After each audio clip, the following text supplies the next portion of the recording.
In the wake of activities that heralds Naomi return from detention, so much is happening right now, so much is happening that it's actually positive only if we open up to you and tell you exactly what's happening. Hello everyone and welcome once again to DNZ TV. DNZ TV is the number one, the champion place where we give you every information that is legit, that makes sense, and that needs to catapult you to the next level.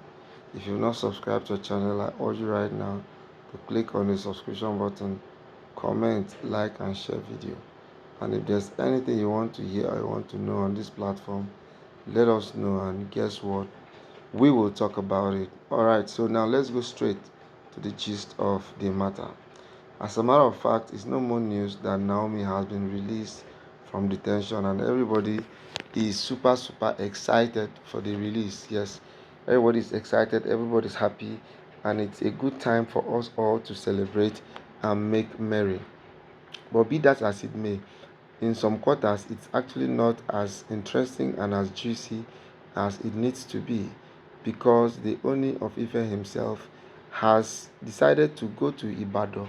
He had to leave to Ibadan with all the convoy and paraphernalia to pick up Naomi and bring her back to the palace. Yes, the Ooni actually traveled all the way to Ibadan to pick up Naomi and bring her back.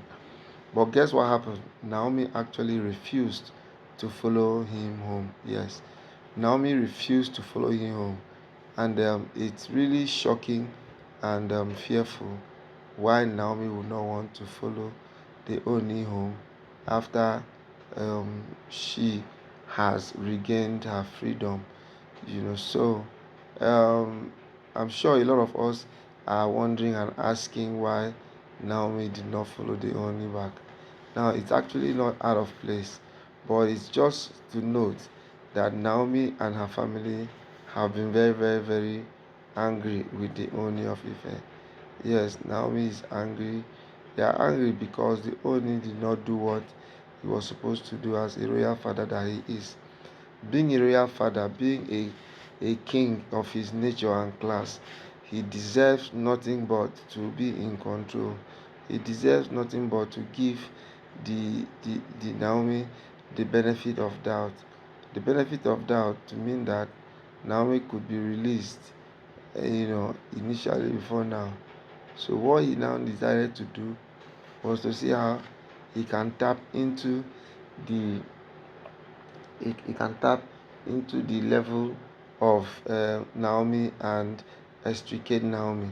So now Naomi somehow has been able to gain freedom. And do not forget, when Naomi was gaining freedom, they only actually wanted to support the cause. The bill for Naomi was about 10 million naira. Yes, that's exactly what was used in freeing uh, in making sure that the job is finished and done with.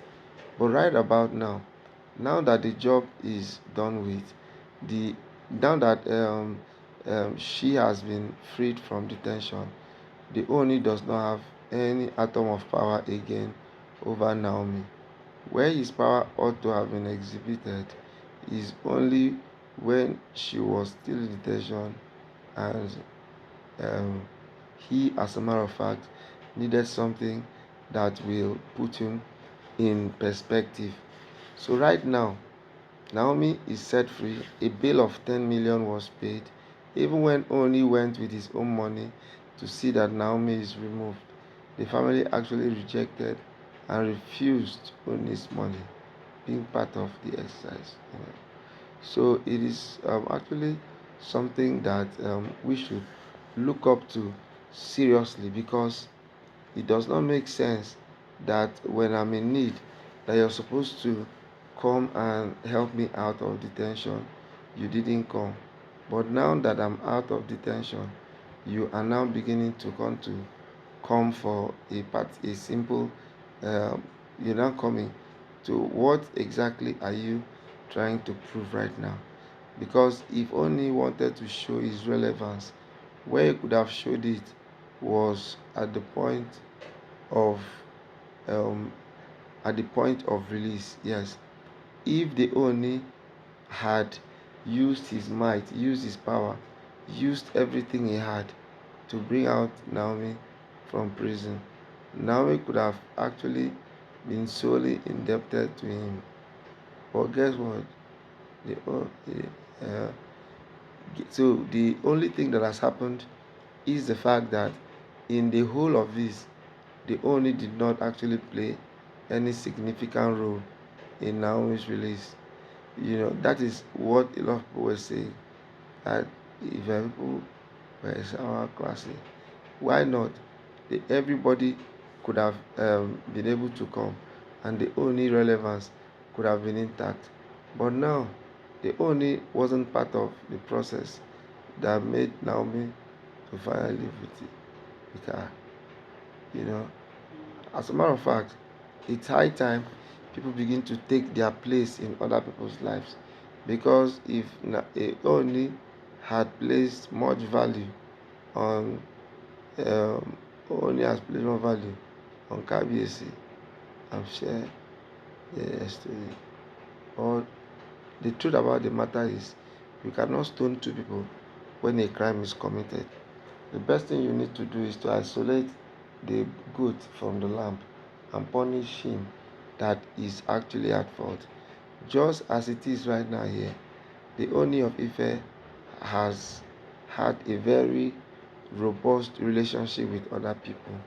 But what people are saying now, that this time around you are supposed to be um, so it has actually um, played a very logical play here, in the sense that the family did not even decide to rely on the Oni. They rather went and looked for their own money, and God has helped. God was able to provide the money. You know that these days now, DSTV and Rock are actually the two big names that are parading themselves in the palace of the Oni of Ife. So it is really, really important that we note and understand that Oni of Ife is definitely going to go in for it. He's going to go in for it because he did not in any way support or work towards the release of Naomi. And this is something that Naomi takes very, very personal. So we are hoping and wishing that now that Naomi is back, Oni needs to do so much to see that he takes Naomi back, and both of them shall live in peace again and fulfill purpose and destiny together. All right, people, it's awesome. It's awesome having all of you. This is this is this is very, very, very important.